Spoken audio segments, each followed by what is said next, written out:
లోక్సభ సమావేశాలు ప్రారంభమయ్యాయి. లైవ్ చూద్దాం. प्रस्तुत करते हैं item number 4 Shrimati Meenakshi Lekhi.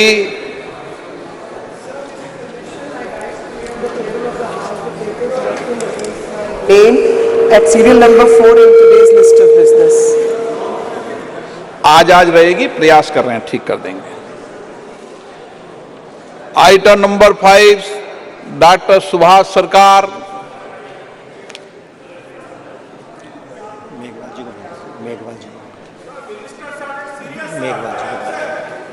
Item number 1 Shri Arjun Ram Meghwal. धन्यवाद अध्यक्ष महोदय। With your permission,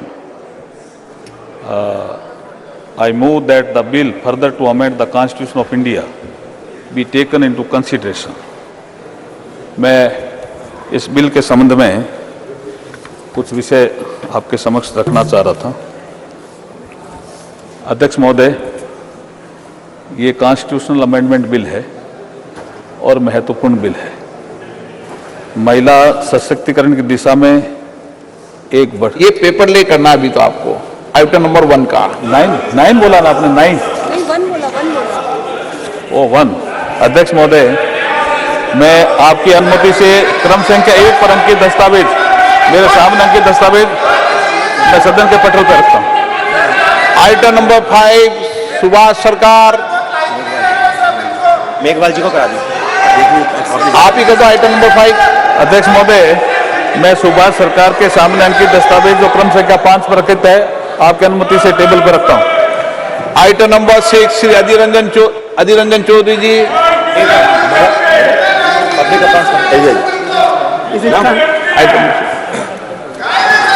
Sir, I rise to present the report number 74th and 75th Hindi and English versions of the Public Accounts Committee 2023-24 as listed against my name in today's list of business serial number 6.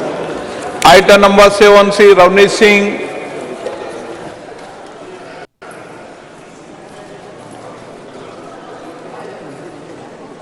आप बोलना शुरू करो, mic चालू जाएगा। Speaker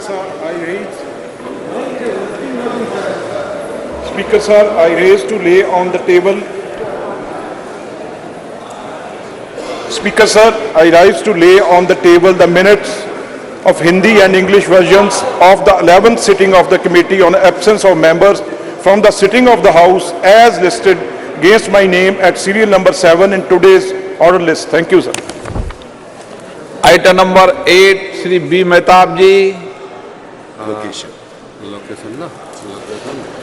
Sir, I rise to present the 51st report, Hindi and English version of the Standing Committee on Labour, Textiles and Skill Development 2022-23 on the Employees State Insurance Corporation applicability and benefits under ESI scheme, functioning of ESI hospitals and management of corpus fund relating to the Ministry of Labour and Employment. Thank you, sir. माननीय सदस्यगण,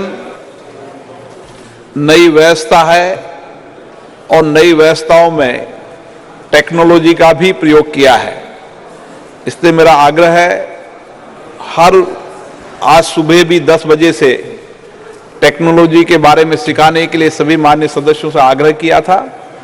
कल भी सुबह 10 बजे technology के जो भी सीखना आना चाहें, इस पार्लियामेंट कैंपस में आमंत्रित हैं। टेक्नोलॉजी के कारण कुछ चीजें हो सकती है, आपको आवाज कम आए, उसको ठीक कर रहे हैं। नए घर में आते हैं तो, नए परिवार में आते हैं तो आप सब समझते हैं चीजों को।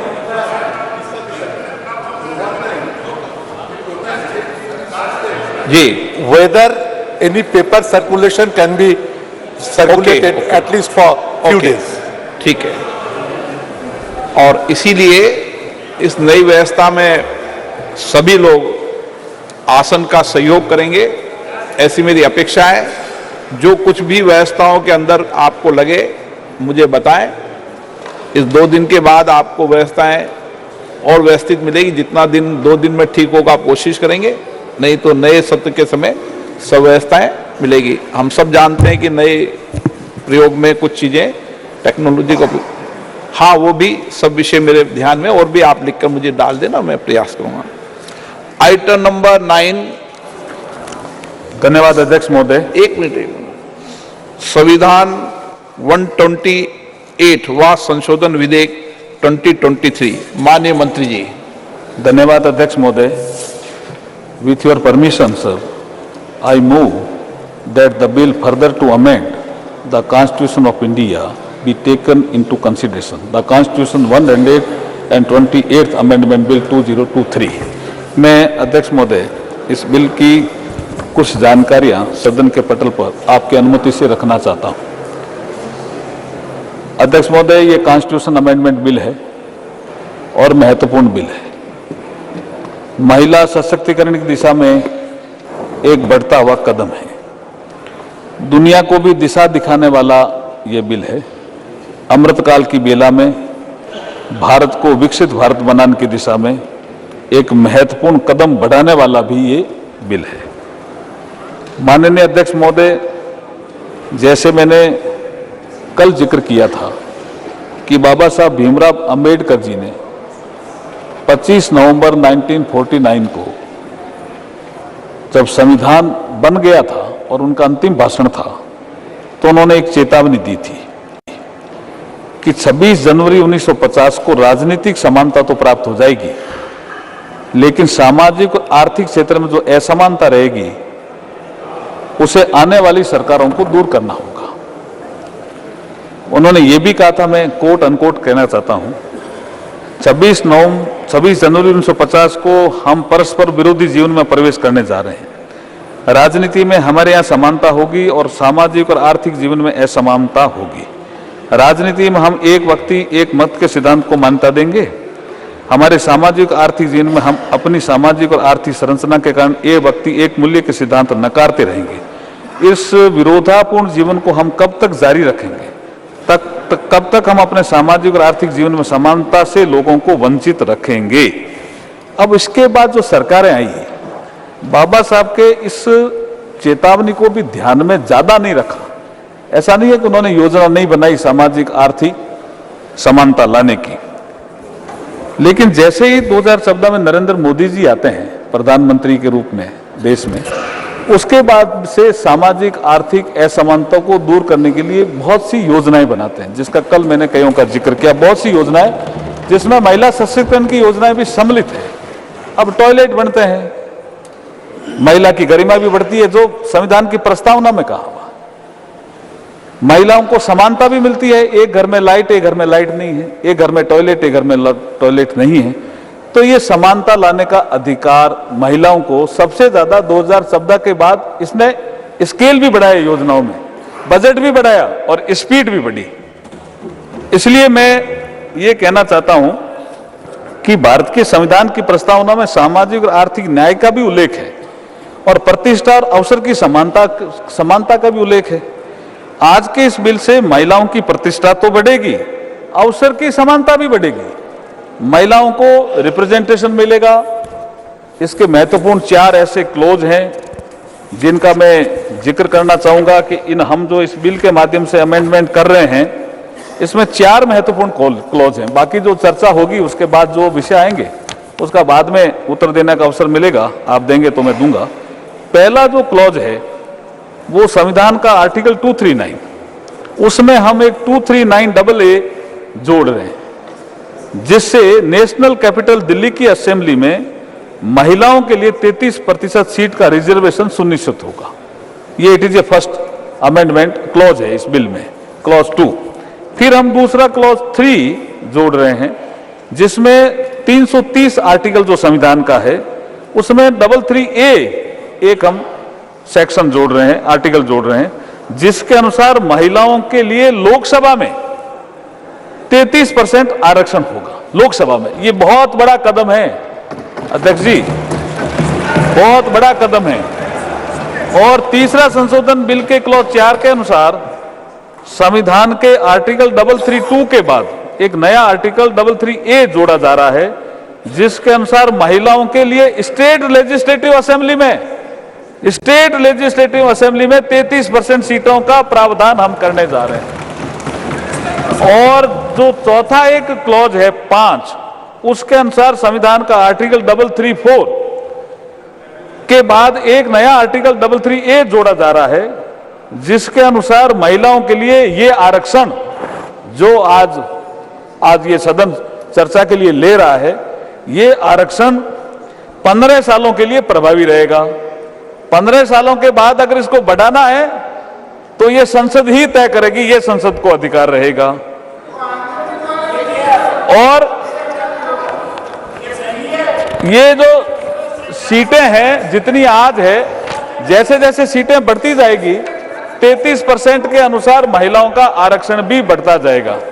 अब मैं थोड़ा सा कि काफी कल भी चर्चा हुई, मैं थोड़ी हिस्ट्री देना चाहता हूं कि भारतीय जनता पार्टी ने अपने राष्ट्रीय कार्यकारिणी की बैठक जो वडोदरा में हुई, उसमें सबसे पहले संशोधन करके महिलाओं को सशक्त करें पार्टी में, इसके लिए 33% महिलाओं से पद भरे जाएंगे, ऐसा निर्णय किया। उसके बाद वातावरण बना, दूसरी पार्टियों में भी प्रेशर आया। अब किया कि नहीं किया मुझे पता नहीं है, लेकिन उसके बाद से भाजपा लगातार लोकसभा और राज्यसभा में 33% सीटें आरक्षित करने के लिए निरंतर प्रयास करती रही। और जब अटल जी की सरकार आई तो बिल लेकर के भी आई। कई बार सर्वसम्मति की बैठकें बुलाई सभी दलों की, कई बार प्रयास अटल जी ने किए। 12वीं लोकसभा के समय 98 में, 13वीं लोकसभा के समय 99 में महिला आरक्षण विधेयक लोकसभा में प्रस्तुत किया गया। और उपलब्ध रिकॉर्ड के अनुसार 1996 में 11वीं लोकसभा के दौरान एसटी देवेगौड़ा के समय भी ये पहली बार प्रस्तुत हुआ। उसके बाद ये कमेटी में चला गया और कमेटी ने रिपोर्ट दी। रिपोर्ट देने के बाद लोकसभा भंग हो गई तो वो बिल भी समाप्त हो गया। मैं ये हिस्ट्री इसलिए देना चाहता हूं कि बाद में फिर यूपीए फर्स्ट के समय 17 दिसंबर 2009 में ये जो कमेटी की रिपोर्ट आई, जो बिल इन्होंने पेश किया मनमोहन सिंह जी के समय, इस रिपोर्ट के बाद 9 मार्च 2010 को ये बिल राज्यसभा में चर्चा के लिए लाया गया। 2 दिन चर्चा हुई। चर्चा का दौरान विरोध भी काफी हुआ, कुछ सांसदों ने बिल की कॉपियां भी फाड़ी, लेकिन अंततः राज्यसभा से ये बिल पास हुआ। इसमें भाजपा का सपोर्ट था, भारतीय जनता पार्टी ने खुले मन से सपोर्ट किया था इस बिल का। राज्यसभा में चर्चा तथा पास होने के बाद 12 मार्च को, अध्यक्ष जी जैसा आप प्रक्रिया जानते हो संसदीय परंपरा की, 12 मार्च 2010 को यह बिल लोकसभा में कम्युनिकेट हो गया। लोकसभा के सेक्रेटरी जनरल ने इसको पढ़ दिया तो ये लोकसभा की प्रॉपर्टी हो गया।